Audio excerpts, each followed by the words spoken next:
This is your Wall Street wake-up call. Oil remains in focus, with West Texas Intermediate holding well above $40 a barrel.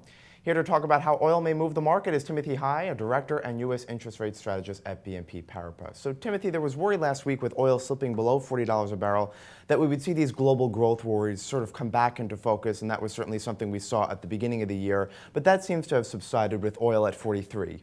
I'd say at this point, yeah, it's subsided for the near term. I think the Fed would have been concerned, maybe concerned about its inflation outlook had we fallen below 40 and stayed below 40. But now I think the focus is more the jobs market, which was very strong on Friday. It was very strong, but Yes. with oil, there's also reports about OPEC holding another September meeting. What do you read into that? I don't know what to read because there's been different. Rumors of meetings and rumors of cuts, production cuts at different times, and they didn't really pan out. So I'm not sure how much to read into that, but I think that the important thing right now is the price action. And perhaps it was just sort of a move to get investors to think that there would be a freeze so that they would, move oil back above 40. Exactly. That's exactly what it could be. And how closely is the Fed watching oil in terms of inflation? I think they're watching it very closely because, we saw the experience of oil coming, substantially down in the last year and a half, 2 years, and it brought inflation way lower. Inflation break-evens, one of the market metrics, went almost as low as we've seen since the crisis, actually. So with oil hitting a 2-month low, last week, and it's sort of near that level right now, does that put the Fed in even more of a tough spot to raise rates in the next month or so? I'm not so sure about that. We recently forecast a hike in September.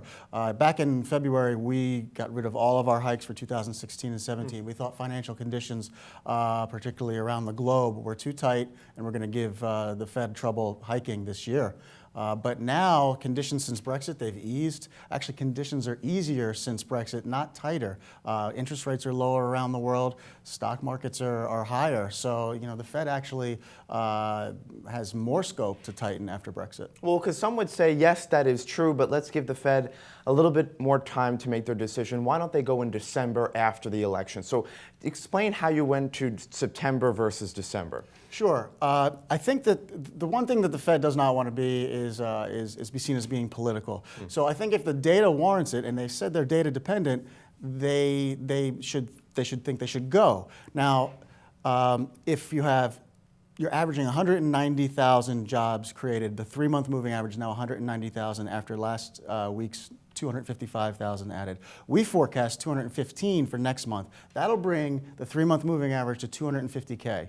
Now, 250,000 jobs, that's about double what the Fed says a stable labor market will need. So at that pace and not going in September, you could actually be seeing as being political in not going.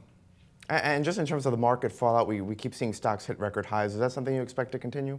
Well, I think a lot of the story in the stock market has been that rates are so low that you're discounting earnings at such a low interest rate that it supports valuations, and so that's been a lot of the story. And we don't see longer-term interest rates really going up. We could see a hike in the front end and the front end of the curve moving up towards the back end, but we just don't see, like the 10-year note, we don't see it rising substantially. And to add on to that, we are seeing the correlation between stocks and oil sort of subside, and that is a good sign. Right, exactly. All right, Timothy High from BNP Paribas, thank you for coming by. Thank you.